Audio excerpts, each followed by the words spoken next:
আমাদের লেভেলে কোনো লিডার কিন্তু রাস্তায় নামে নাই। বিএনপির কোনো বড় লিডার রাস্তায় দেখাতে পারবে না। জাতীয় পার্টির কোনো বড় লিডার রাস্তায় ছিল না।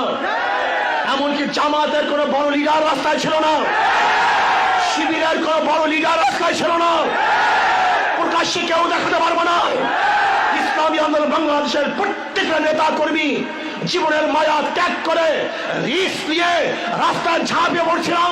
বৈষম্য দূর হবে, মানবাধিকার ফিরিয়ে দেব, জুলুম থাকবে না, অত্যাচার থাকবে না, চাঁদাবাজি থাকবে না, খুন থাকবে না, গুম থাকবে না। কিন্তু আমরা কি দেখলাম? 5ই আগস্টের পরে আবারও চাঁদাবাজি, আবারও গুম, আবারও খুন, আবারও মিথ্যা মামলা, আবারও দখলদারি। এর জন্য আন্দোলন করি নাই, এর জন্য সংগ্রাম করি নাই, এর জন্য রাস্তায় নামি নাই।